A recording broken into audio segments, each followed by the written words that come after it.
welcome to another Sci-Fi Fantasy Saturday. And today, do I have a special surprise for you? This is the Plum Island Horror. Defend and evacuate the island. As you can see here, it's got a little bit of a comic book cover here, number 35 of May, 10 cents. Your mileage may vary. Cooperative. This is a game from Herman Luttman, and GMT Games is the publisher and was kind enough to send me this copy, so I want to thank them for that. And I've actually corresponded with Mr. Luttman a few times myself, and is a very gracious and interesting designer with a wide variety of games. And this is, as you see, cooperative, but can be played solo as well. He kind of is known for his war games, but also has quite a bit of sci-fi fantasy type games out there as well, including his zombie game, which was solo. This kind of might have some feel of that game, but actually the little I know about this, I haven't got into this that much, but the little I know about this feels a little bit like Magnificent Style in reverse. In Magnificent Style was one of his designs that recreated Pickett's Charge on the third day of Gettysburg, where you're trying to move your units and try to get as close to the copse of trees as possible to get victory points. This one is going to be in reverse because the horrors, which are these mutated creatures, are coming down, and you're trying to stop them and defend and evacuate the island. Let's look at the back here and see what we have. October 24th, year unknown, a superstorm slammed into Plum Island off the east coast of the U.S. and plunged the island into a particularly horrifying apocalyptic nightmare. The island's secret biological research facility suffered catastrophic damage and was quickly inundated with a horrifically lethal mixture of chemicals, and poor souls who succumbed to the toxins were reanimated as monstrously altered mutations. But the true horror is yet to come. So you're going to get an example of the board there, the dice, the components, the tiles, and the like. Here's all the contents. Ages 14 plus, players 1 to 4, playing time 45 minutes per player. Solitaire suitability is very high. It's at the highest, and complexity is low, that's good for people like me. The Plum Island Horror is 1 to 4 player game featuring tactical level unit management and tower defense style survival through cooperative play. 3 unique decks of cards, event, search, and fate drive the game, and the variable turn order keeps players on their toes as they attempt to save Plum Island. Each player will control one of 6 unique factions, which represent the various groups that populate Plum Island. Each of these factions has its own strengths and weaknesses, which encourages player to optimize for group strengths and marginalize its weaknesses in a new way each game. So you can do a little bit of mid-maxing there. Saving Plum Island will require careful coordination and strategic synergy. When executed with precision, might just be enough to evacuate the city under the siege and contain the horrific outbreak that threatens to spread beyond the island itself. If the players can succeed, they will win together, and the world will most likely be none the wiser to the averted crisis. If not, they will lose together and share the blame equally for failing humankind. Well, we can't let that happen now, can we? This is kind of reminiscent a little bit, some of the 50s pulp type art and the like. Feels a little bit like Creature That Ate Sheboygan and Creature That Ate New York. I think there was another one. SPI had some games like that. Yaquinto had a mutant game that kind of is, to me, is a little bit reminiscent of this as well. So Mr. Luttman's kind of going back to some tropes of earlier years and coming up with his own unique design here. And I said I kind of like the art on this, the way it is, it's a little bit cartoony, and again, of course, you have a cartoon or comic book magazine cover there on the top. Very good thick box here. And this is a deep box because there's a lot of stuff in here. Here's your rule book, and again, has that cover that looks like a comic book.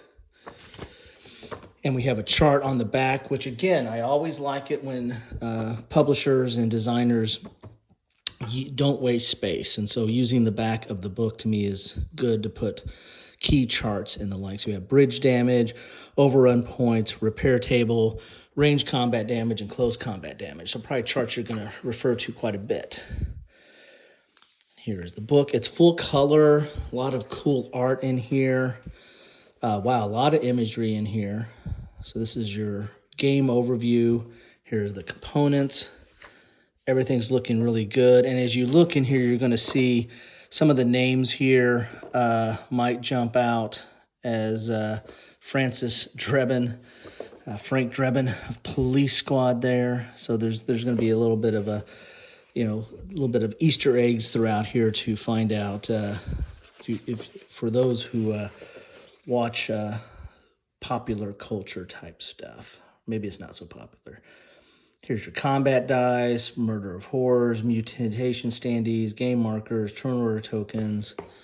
Here's your setup. I mean, I like the look of this. I like it. Just kind of jumps out at you as kind of exciting, fun, and wanting to get into the action here. Very colorful.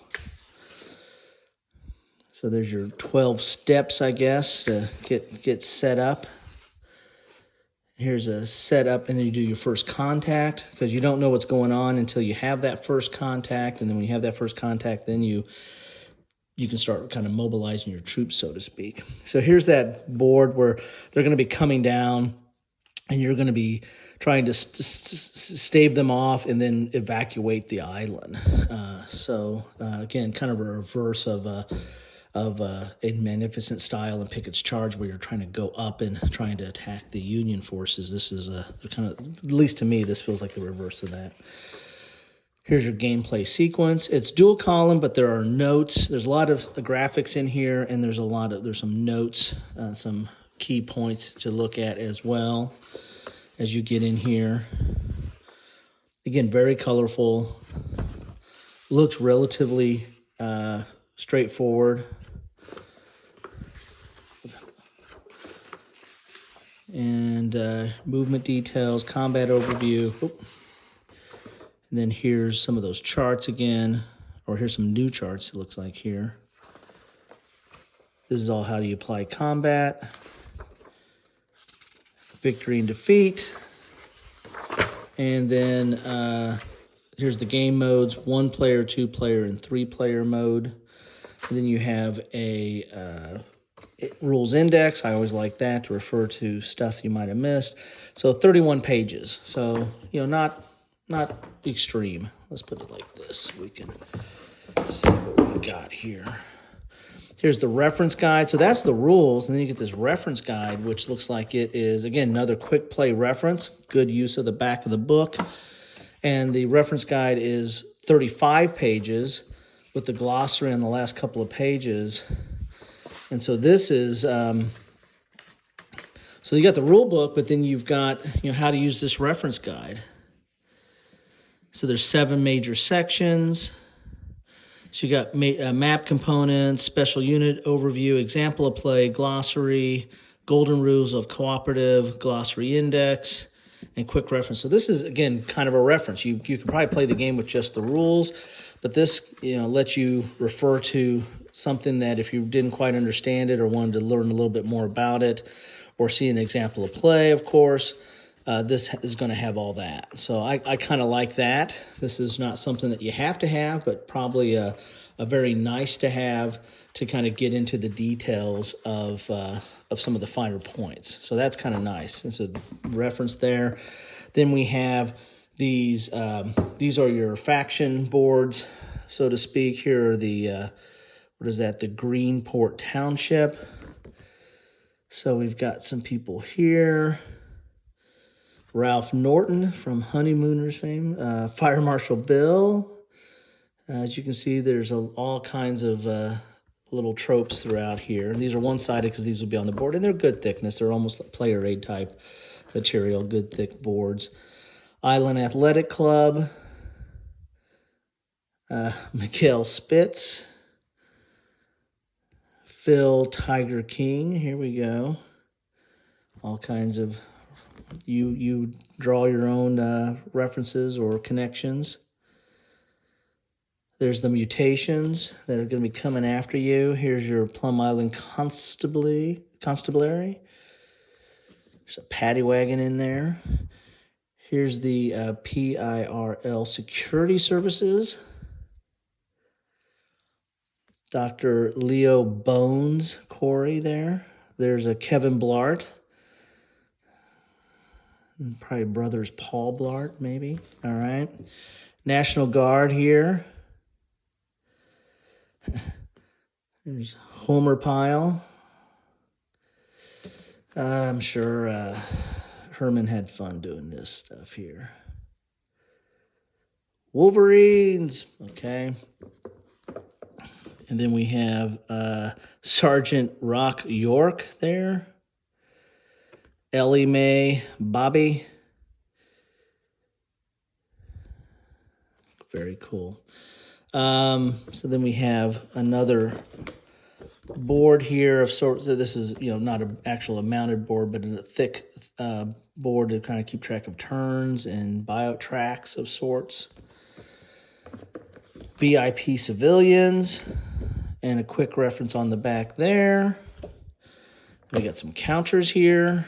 Looks like we've got 5 sheets of counters. Very nice, thick counters, as you can see. They're good quality stock, and they're pre-rounded and double-sided. Got the mutants here, very colorful, good thick, and again, double-sided. Then these are your standees for the different people there. There's Joe Friday. Very interesting.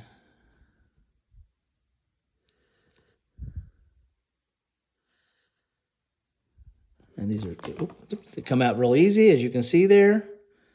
Again, double-sided. Put that back in there. Then some rounded counters here. And again, double-sided. These look like more like civilians. You're going to protect the civilians, or try to. And some more tokens.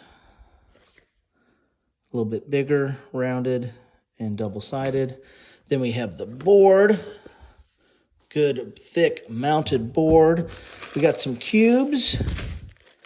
We've got some standee holders. And then we've got a nice, couple bags here. We got a biohazard bag.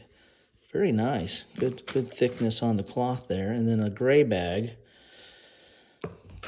And then some bags, plastic bags. Some dice that are special dice. And then we got some cards here. We'll take a look at those. And I don't think there's anything else in the box. Something you always got to check sometimes. But GMT usually doesn't do that. So let's get this board out here and take a look at the board. It's a pair of pants, as you can see there, pair of pants board that fold out, and it's single-sided because you only got one Plum Island to deal with here. So let's take a look here, see if we can look a little bit at the board. And this will lay out pretty flat over time. Gonna have to go up even more here to see everything. Still might not be able to see everything. Here's the bottom of the board with the Greenport docks. I imagine that might be one place you're trying to get off the island. Looks like we got a lighthouse here. So we got all these different areas have kind of notations and the like. So let's pull this up a little bit so we can see the top of the board. So here's where the mutations are going to start, and then they're going to come down here. I think the black is where they can follow And I guess maybe the green is some optionality. I think you can go anywhere on the board with your people. So let's see if we get into some of these. I might have to stop for a second. So let's get into these cards here and see what we have. These are fate cards, and these fate cards are going to kind of drive the actions, tell you where to spawn. You're going to spawn on track 6, so you got the 6 tracks up there, and which track to activate, which one's going to be coming down here, and then whether there's going to be an event card or not. Some of these draw events, and some of these do different stuff other than just like chaos and surge. So those are your fate cards. Let's see what these look like here. Good thick cards. This is typical GMT quality. Looks like these are some player aids for what you can follow actions, move, combat, crowd control, evacuate, use special, repair, build, compound, use a location, action, heal, reposition supplies. Some of these locations have their own actions that you can use. These are event cards. And so if you have to draw an event card, you're going to draw these, and some of these. Disease, jailbreak. I would imagine most of these are probably bad, but maybe there's some good in here. Doesn't look like it, but you never know. So it adds a little bit of chaos and, of course, always replayability in these games, because you don't know what's going to happen each time you play it. And then these are the search cards. So you got fate, event, and search.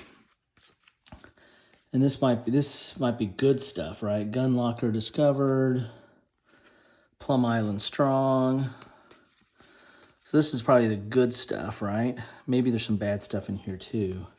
But it looks like events generally are probably bad. Search is generally probably good. And fate is what drives the cards forward, or drives the mutants forward. So this is what you get in a box here. Let's put the fates up here. Give an example of the fates. And then you got the events.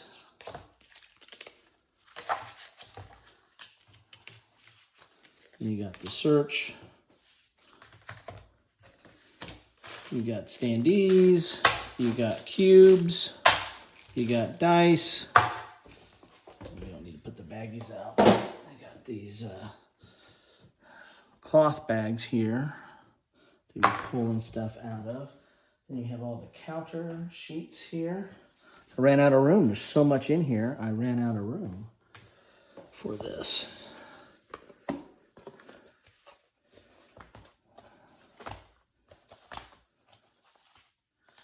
There you go. Let's put this up a little bit so you see some of that good stuff there. And then you have all the player aids, so to speak, here. Tracks. And all these good stuff here. I love this here. Here's Dr. Doug Howell's. Love that show. If that's what he's referring to. No copyright infringement here. Who knows what he's referring to? We don't know what he's referring to. You got your reference guide here. You got your rule book here. And there you have it. That is what you get in a box. Quite a bit of stuff there. In a box of the Plum Island Horror. I've been looking forward to this as far as wanting to wait till this kind of release. I think this just released. Happy to get a copy from GMT. Thank you so much. And thank you, Herman Lutman, for designing this. And I'm going to have to get this to the table and do some after-action reports and maybe a playthrough on tape as well. Anyway, thanks all for stopping by on this Sci-Fi Fantasy Saturday, and look forward to your comments on this game or on any other of Mr. Lutman's games if you want to chime in down in the comments below. Thanks all, and take care.